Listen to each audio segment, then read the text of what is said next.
Jadi syarat biar doa itu terkabul, jangan tergesa-gesa. Yakin sudah kabul, terus tenangkan hati, lanjutkan aktivitas. Prasangka baik sama Allah enggak putus. Kemudian dikatakan oleh Rasulullah sallallahu alaihi wasallam, la yazalu yustajabu lil 'abdi ma lam yad'u bi itsm. Seorang hamba itu pasti doanya akan dikabulkan oleh Allah Subhanahu wa taala, selalu dikabulkan selama tidak berdoa yang mengandung dosa. Contoh, suami istri didoakan moga-moga pegat, Allahumma pegat. Nah, yang begini nih dosa nih, doa kok mau menghancurkan rumah tangga. Nah, yang begitu tidak dikabulkan sama Allah SWT. Kalau itu terjadi bukan bagian dari pengabulan doa. Au qati'atir rahim, doa yang mengandung memutuskan tali silaturahim. Saya doakan mudah-mudahan Pak D tidak mau ke rumahnya Budi. Moga-moga Pak D jadi sebel sama Budi. Nah, ini tidak boleh. Doa mengandung memutuskan tali silaturahim. Malam yasta'jil. Lah yang ketiga, yang levelnya sama dengan memutuskan tali silaturahim, levelnya sama dengan doa yang buruk. Apa itu? Malam yasta'jil, selama dia tidak tergesa-gesa.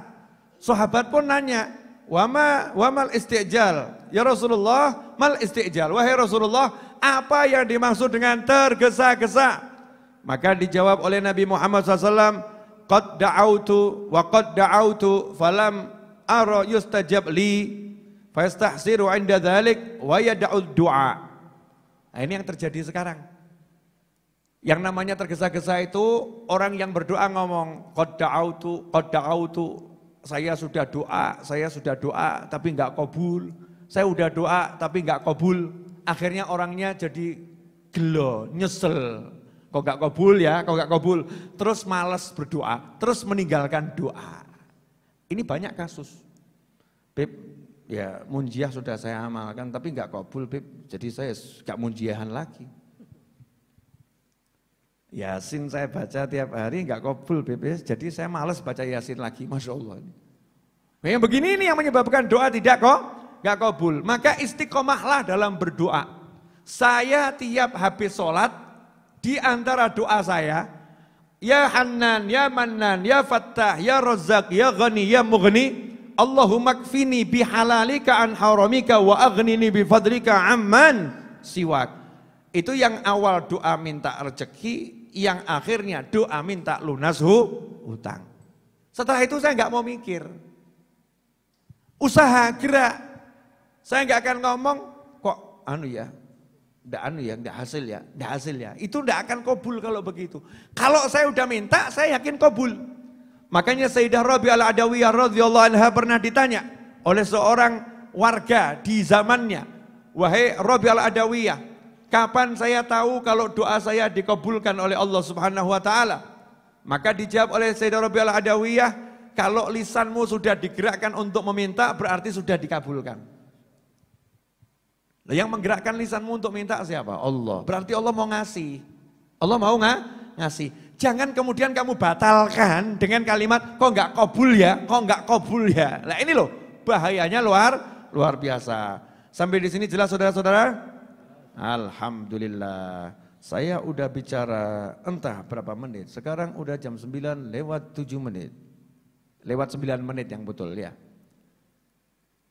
Kalau ada yang mau bertanya, silahkan bisa kirim pesan ke WhatsApp saya seperti biasanya. Saya lanjutkan dikit boleh ya? Ya. Jadi intinya menjawab semua pertanyaan teman-teman yang nanya urusan tadi itu, tenang no hatimu, tenang no pikirmu, ya lanjutkan hidupmu, selesai. Lanjutkan hidupmu selesai. Ada orang nanya sama saya, Beb, hidup kok susah begini ya Beb ya. Terus mau jawabnya gimana enaknya? Masalahnya saya itu tidak melihat hidup susah. Nah, kalau ada orang melihat hidup susah itu, terus saya mau jawabnya gimana? Habib Muhammad ya? Oh, ya teman-teman dari Malang. Jawabnya gimana saya? Kalau ada orang ngomong hidup kok susah, sementara saya tidak merasakan hidup itu susah, saya mau jawabnya gimana? Lawang Allah sudah bilang, setiap ada susah ada mudah, setiap ada susah ada mudah. Artinya dalam satu susah kamu akan temukan dua kemudahan. Nah kalau Allahnya sendiri yang ngasih hidup udah ngomong begitu, kok kamu masih bilang hidup kok susah? Berarti kamu benar atau salah? Salah, hidup itu mudah, enggak susah. Kalau bahasa saya begini, yang dulu pernah saya terangkan loh, ini soal, ini jawaban. Ada soal, ada jawaban. Soalnya susahnya luar biasa, tapi jawabannya ada di sampingnya. Jenengan kalau suruh nggarap begitu bisa enggak? Bisa enggak kira-kira? Ada soal, 1000 dikali 5 juta, dikali 3 triliun, dikali 229 miliar, dibagi 5 rupiah, dikali 77 kali 99, bagi 1,00009 sama dengan tanda tanya gede. Suruh jawab, bisa enggak? Enggak bisa. Tapi di sebelahnya dikasih jawaban. Terus kamu suruh ngerjakan, bisa enggak? Bisa. Tinggal ngapain? Tinggal nulis. Betul kan? Tinggal nulis. Nah Allah Subhanahu wa ta'ala setiap kali ngasih soal, itu jawabannya nempel di situ. Ini sebetulnya rahasia ya. Ini kalau dibagi malam hari ini kebanyakan yang saya bagi ini. Gimana? Perlu dibagi? Ini sebetulnya kalau jamaah Raudhah ilmu gini sudah ngelontok semua ini. Harusnya ini sudah enggak ada. Alhamdulillah jamaah Raudhah ini kena model seperti apapun seharusnya ya insya Allah sudah paham. Seharusnya. Cuman prakteknya suka ada setan. Ya lupa, ya prakteknya lupa. Makanya perlu diingatkan dan diingatkan dan diingatkan. Allah itu kalau ngasih soal, jawabannya nempel di situ. Tak kasih contoh ya, mau? Jenengan sholat subuh terlambat.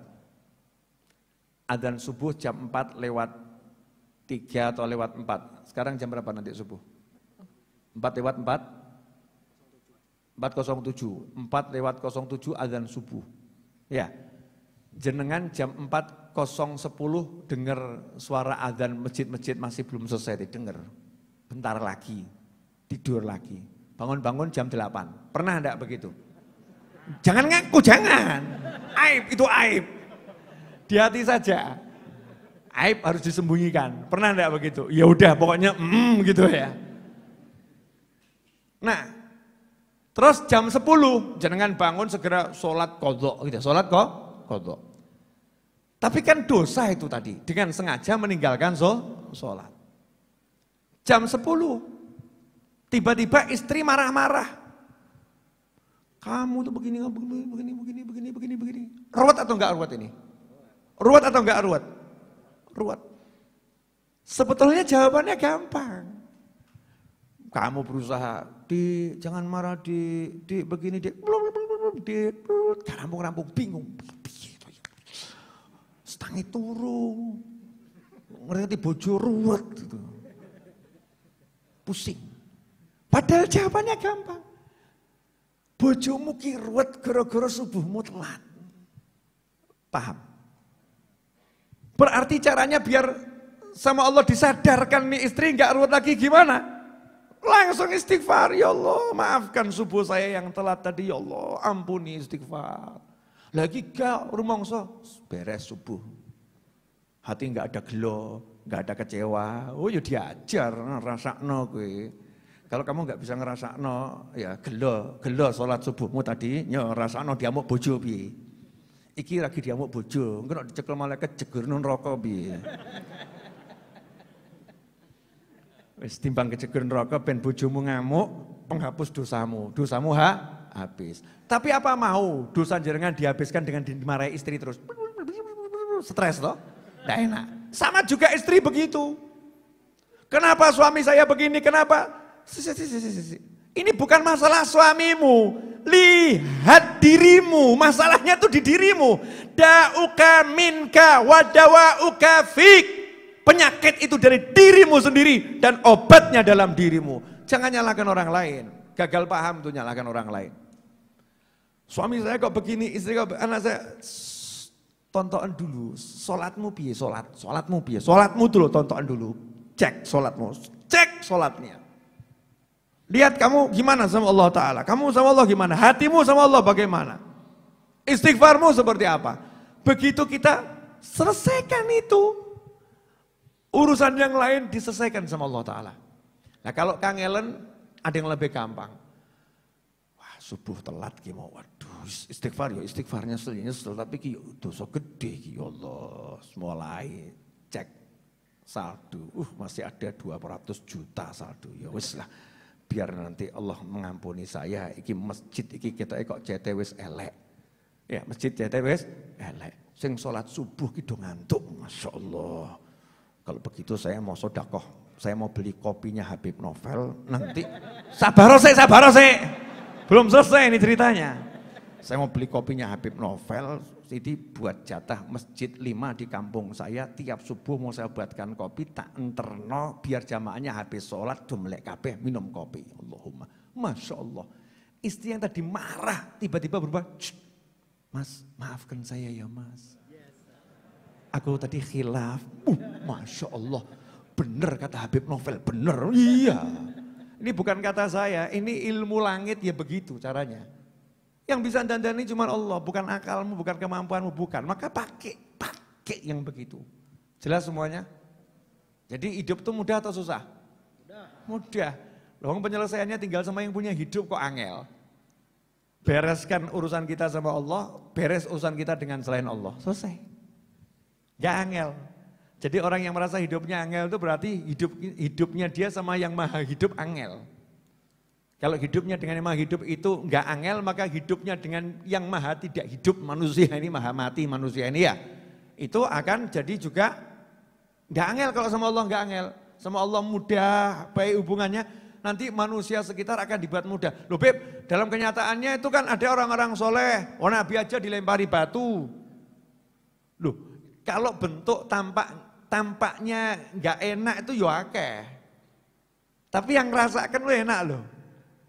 Jangan kamu kira yang merasakan seperti kamu, jangan disamakan dengan dirimu. Orang-orang soleh itu mengalami gak enak tuh ketokane tok. Tapi aslinya enak. Saya kemarin duduk sama Beb Muhammad bin Husin Al-Habsyi. Boleh ya share sedikit ya. Nanti jangan bilang Beb Muhammad ya. Saya bocorkan. Beb Muhammad tuh ngomong gini, Kak Novel, kalau manggil saya kan Kak Novel. Kak, artinya saya masih muda, bukan Pak, bukan siapa gitu loh. Ya. Mas Novel gitu kan, Kak Novel, ya Kak Novel. Ya Gigi, alhamdulillah ya, kita ini kok hiburannya mudah. Buka kitab, seneng. Buka kitab tok ini, buka kitab baca, seneng, nikmatnya luar biasa. Lah orang lain tuh kesian, mau menghibur diri harus cari pantai, mau menghibur diri harus keluar negeri, mau menghibur diri harus lihat pemandangan sawah atau gunung. Kalau belum lihat sawah gak iso seneng. Gak lihat sungai gak iso seneng. Kesian. Nah kalau kita kan lihat sungai ya seneng, lihat sawah ya seneng, lihat gunung ya seneng. Tapi gak harus gitu loh. Artinya cukup buka kitab, alhamdulillah udah seneng. Itu disyukuri itu. Itu nikmatnya luar biasa. Makanya saya seneng betul kalau ketemu abang-abang becak itu, di becaknya aja udah seneng. Bisa ketawa, di becaknya dia udah bisa seneng. Gampang terhiburnya. Lah awakmu klik doa kayak stres gumun aku. Bojo ayu yo sambat. Suami ganteng yo sambat. Urip kok kayak gini. Naiknya mobil, perusahaan banyak. Cari uang kok susahnya begini ya Beb. Ya Allah, ya dolen kabeh ngono bingung kowe. Lah ya aneh toh ya. Aneh, cari uang. Kalau cari susah nggak usah cari. Kamu punya uang, kamu punya, ya jualan sudah, selesai. Selesai. Itu ibu-ibu. Gak punya duit, kalung emas, gelang emas, buka lemari emas, ngarepe yo Kang Mas. Kakek sambat. Malam ini judulnya Habib Novel curhat. Atas pertanyaan umat gitu ya. Oke, ini pertanyaan udah pada masuk. Bismillahirrahmanirrahim.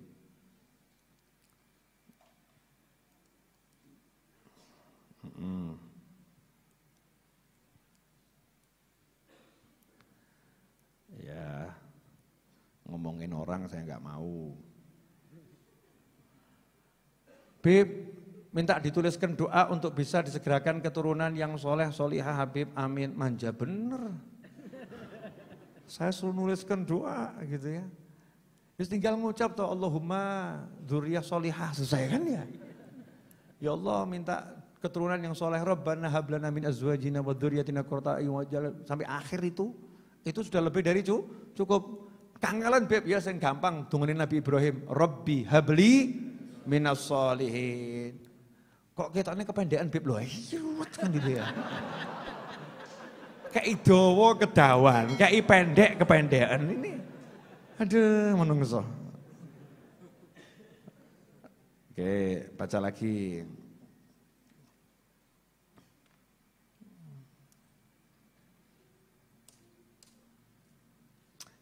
Assalamualaikum Habib, waalaikumsalam. Syukron Bib, bodoh-bodoh. Saya sebelumnya terlalu berpikir jauh, sering berangan-angan tentang masa depan, apakah masa depan saya baik atau buruk. Tapi ternyata apa yang saya rasakan sekarang sudah nikmat yang luar biasa. Tanpa saya sadari banyak doa saya yang kabul.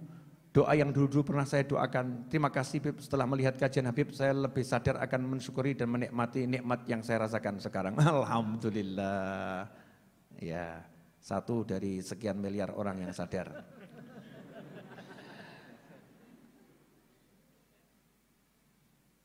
Ya, ada yang mau minta ijazah, kuliah aja belum minta ijazah.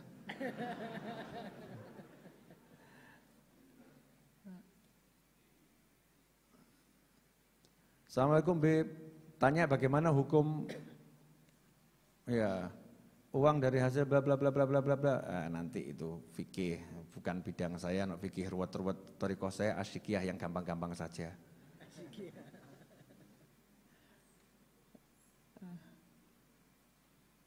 Ini pertanyaan aneh, boleh saya bacakan? Inilah umat. Assalamualaikum Habib, maaf Bib mau tanya.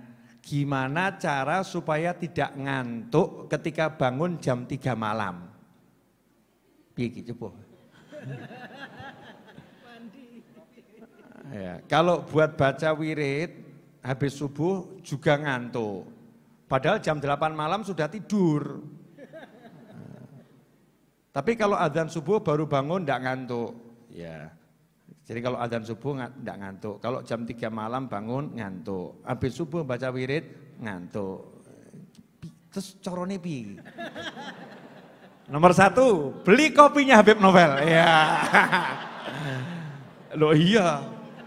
Kopi ini salah satu sarana untuk ngusir ngantuk. Kalau bangun jam 3 malam, ya tuku kopi, terserah kopi ini sopo gitu loh ya. Nah, karena saya jualan kopi ya saya sarankan beli kopi saya. Buat kopinya pakai doa dan zikirnya, nanti saya ajarkan pada episode berikutnya. Itu kopi yang kita buat udah saya wiriti dan kawan-kawan itu. Di antara wiridnya itu yang minum kopi ini hutangnya lunas. Asik loh ya. Asli bener itu. Itu setiap kali nakar ngaduk dongone sing ngombe kopi utangnya lunas, sing ngombe kopi utangnya lunas. Ono kuwi. Sebetulnya ini termasuk rahasia perusahaan. Sebetulnya malam ini terpaksa di-share keceplosan saya. Nah. Oke, minum kopinya, baca wiridnya, ya.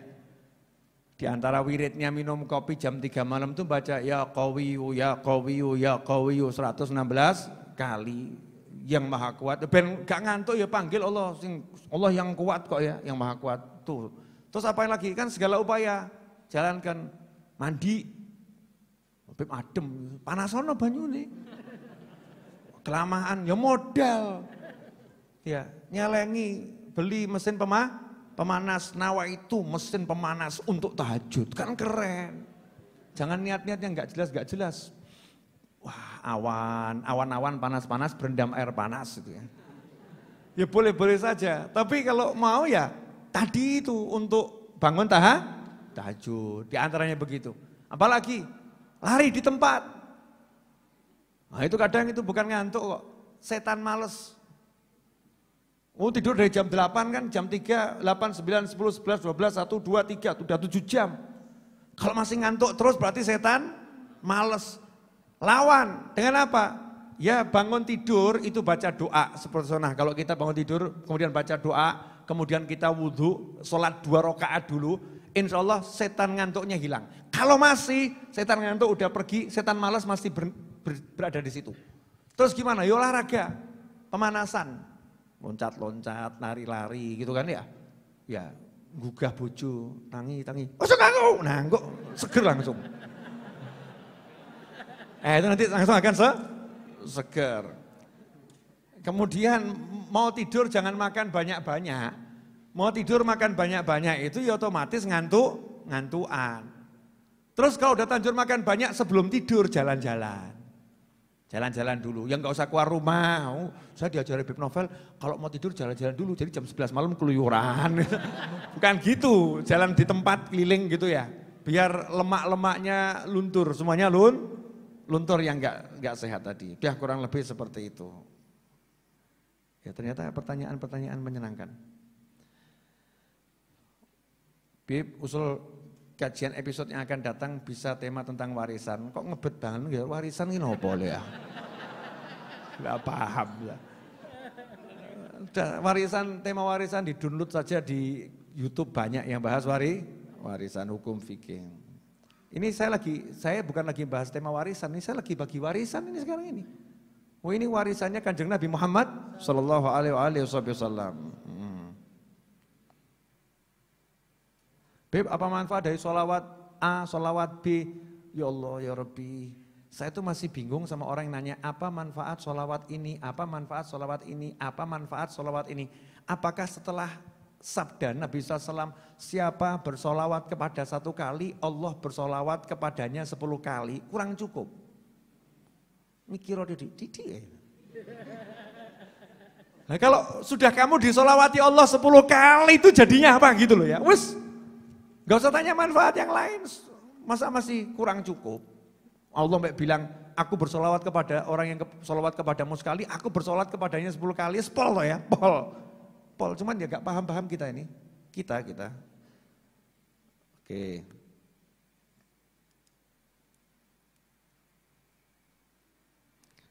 Beb, di tempat saya ada musola, tapi yang rajin ke musola ini anak-anak Beb. Ya alhamdulillah, moga-moga bapaknya sadar.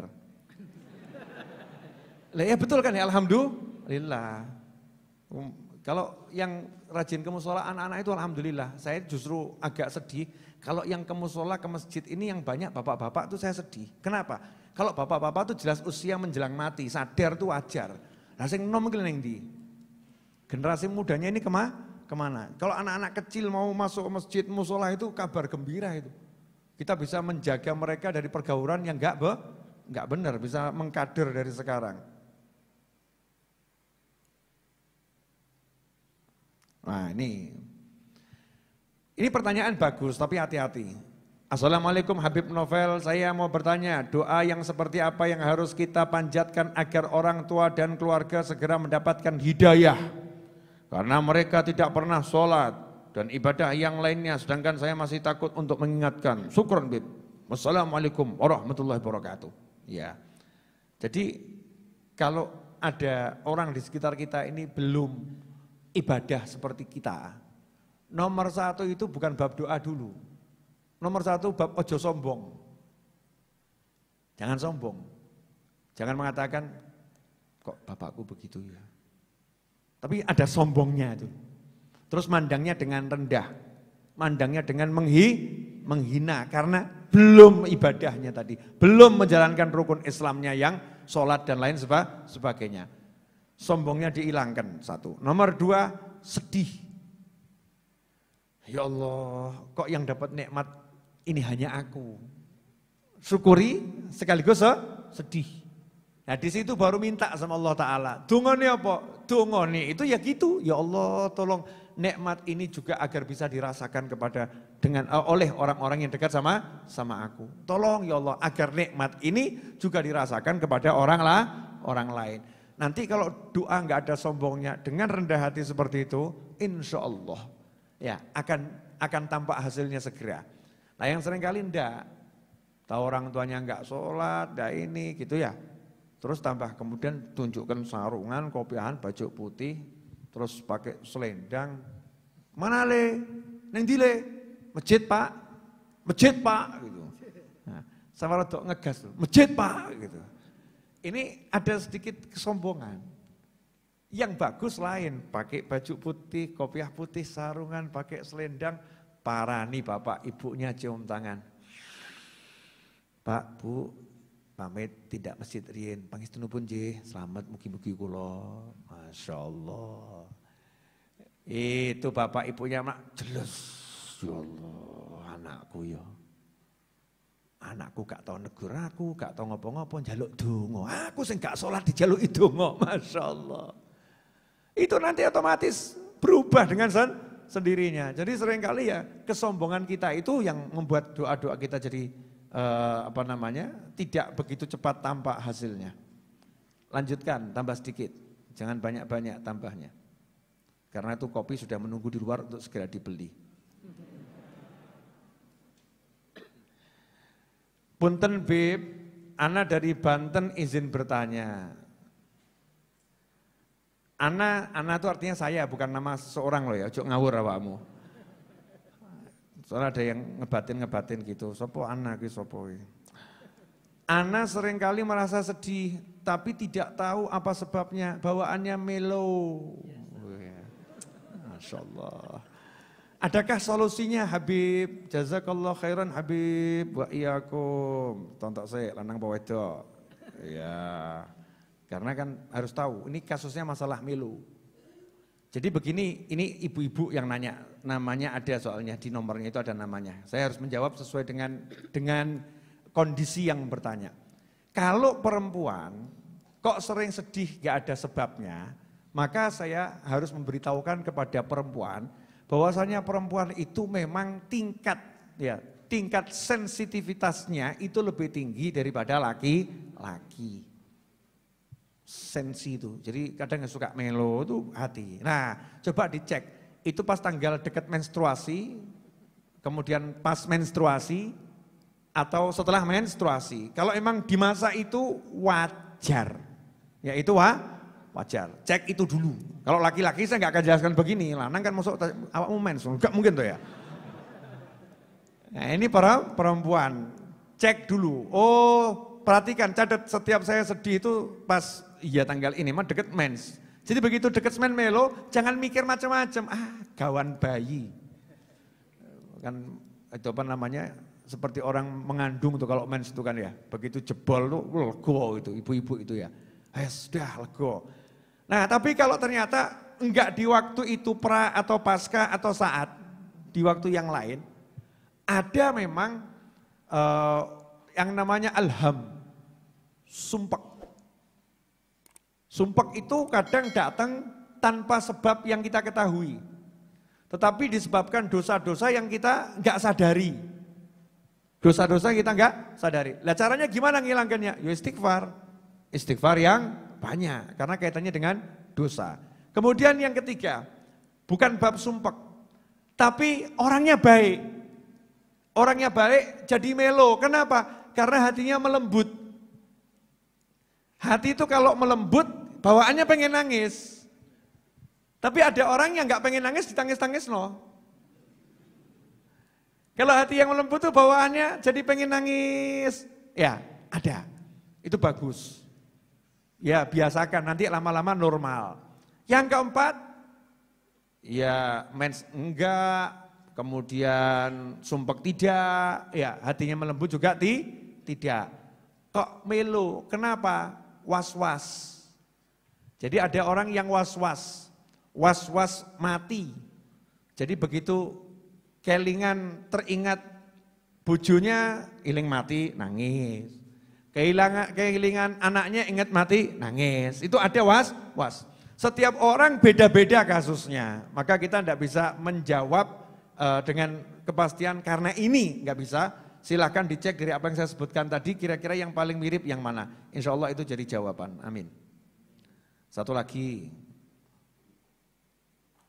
Beb, gimana cara yang baik mengingatkan orang tua ketika orang tua ngomongin orang lain. Orang tua ghibah. Ya asik ini. Ini ibu-ibu makanya hati-hati kalau ghibah jangan ngajak anaknya. Anaknya diajak main ke rumah temennya, ayo ke rumahnya teman mama, ya duduk di situ. Terus dengarkan mamanya lagi gunjing bapaknya, Masya Allah. Suamiku itu begini, anaknya ngerungokno. Wadah itu begitu.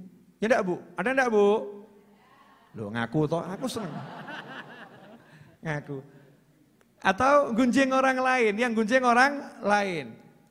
Anak kalau mengalami seperti itu caranya gimana mengingatkan? Cara yang terbaik jangan diingatkan dulu. Terus gimana? Karena kalau kamu ingatkan kemudian membuat orang tua murka kepada kamu, murkanya itu lebih bahaya daripada engkau mengingatkan dia. Ingkari dalam hati, ya Allah aku gak suka orang tuaku seperti ini, tolong ya Allah ampuni orang tuaku, dongakno. Ampuni orang tuaku. Kemudian kamu izin, Bu, Pak, ke toilet dulu. Nanti lama-lama bapak ibunya paham. Ngerasani toilet. Ngerasani toilet. Akhirnya paham. Oh anak saya tidak suka saya ngomong seperti itu. Toilet dulu. Atau pura-pura ada telepon masuk. Bu sebentar. Halo ya, halo ya. Pokoknya pakai segala macam cara untuk menyingkir. Untuk menyingkir. Setelah itu cara nasihatinya jangan ngomong. Pak, Bu, ngerasani haram, nerokol Pak, Masya Allah. Ngungkuli zina, ngungkuli Pak. Itu gak tambah sadar, tambah ngamuk tuh orang tuanya. Tambah ngamuk. Jangan begitu. Di antara nasihat itu doa. Di antara nasihat itu doa. Doa akan nanti berubah. Karena saya yakin setiap muslim udah paham kok, gunjing itu dosa. Hanya saja kan lupa toh, lupa lalai. Terakhir, kok gak rampung-rampung ya?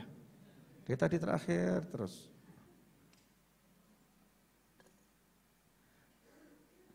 Mas Habib, saya pagi pesan kopi 2. Ya sudah, masuk ini. Masuk Habib, saya dapat rezeki berlipat. Ini perlu nih. Iya. Nah, ini boleh dibaca ini. Ya. Insya Allah, bagus. Boleh saya baca? Ini termasuk promosi dari langit ini. Testimoni kopi belum datang, rezeki sudah datang. Mas Habib, saya pagi pesan kopi 2 dengan harga 160.000 sudah termasuk ongkos kirim ke Sidoarjo. Artinya harga kopinya itu kan kurang lebih 250 gram, harganya 70.000. Kalau dia beli 2 berarti 140.000, ongkos kirimnya 20.000. Dan Masya Allah Bib, itu pagi pesan kopi, siangnya saya dapat rezeki berlipat Bib. Dapat 1.600.000, barakallah Beb, Masya Allah. Ya pesen kopi meneh. Masya Allah. Dah, barakallah Habib, Allah barik fina fikum insya Allah. Alhamdulillah, ini testimoni langit ini. Tidak direkayasa, langit yang merekayasa. Habib, Assalamualaikum. Waalaikumsalam. Maaf Beb mau tanya, gimana sikap istri ketika berkata jujur tapi suami tidak percaya? Jazakallah khairan Beb. Ya kamu mungkin sering dusta. Ya mungkin istrinya sering dusta, nggak dipercaya sama suami. Ya bisa jadi itu. Jangan salahkan suaminya dulu loh, kenapa nggak percaya gitu. Kalau saya begini, saya tadi nasihatin Mas Suroto, tak nasihatin. Sur ini ilmu, catat saya bilang gitu. Ya Beb. In ahsantum li anfusikum. Kalau kamu berbuat baik, itu berbuat baik untuk dirimu sendiri. Jadi kalau kamu itu berbuat baik kepada siapapun, kamu tuh enggak berbuat baik kepada orang lain. Sebetulnya kamu lagi berbuat baik kepada dirimu sendiri. Karena kalau kamu senyum sama orang, ya yang dapat pahala kamu. Kamu sedekah, yang dapat pahala ya kamu. Kamu nolong orang yang dapat pahala ya kamu. Jadi jangan pernah kamu melihat kalau berbuat baik, kamu lagi memberi sesuatu pada seseorang kebaikan. Kamu lagi memberi kebaikan pada dirimu sendiri. Ini konsep dasar berbuat baik. Jelas ya? Nah, setelah begitu kamu tidak akan pernah menuntut siapapun untuk melakukan kebaikan sama dengan yang kamu lakukan. Contoh, kalau kamu punya istri atau suami, istri punya suami. Ini memberi kebaikan pada pasangannya. Saya begini, tapi kok dia kok begitu ya, dia kok begitu. Ini salah. Kenapa? Karena menuntut kebaikan dari orang yang kita berbuat baik kepadanya. Padahal kebaikan itu datangnya dari Allah Subhanahu wa ta'ala. Jadi jangan pernah berubah sikapmu kepada siapapun yang kamu lakukan kebaikan kepadanya. Karena kamu gak pernah minta kebaikan darinya, kamu minta kebaikan dari yang maha baik. Jadi kalau saya senyum dibalasnya cemberut gak masalah. Karena saya melihat Allah lagi tersenyum sama saya. Kalau saya memberikan sesuatu, kemudian kok dibalasnya di belakang itu dicaci, dimaki, diumpat, digunjing dan lain sebagainya, gak masalah. Saya gak akan berhenti memberikan kebaikan. Kenapa? Karena begitu saya memberikan kebaikan, yang terima bukan tangannya, yang terima adalah Allah Subhanahu wa ta'ala. Kalau hidup tuh begitu enak. Makanya begitu ibu berkata jujur, jangan berharap suamimu mengiyakan, mau diiyakan, mau didustakan. Kamu jujur bukan kepada suamimu, jujur pada Allah Tuhanmu. Selesai. Enak ya? Enak, teori, praktek, ngeluh. Teori itu enak, praktek susah ya prakteknya. Ya, karena tidak minta tolong sama Allah jadinya susah.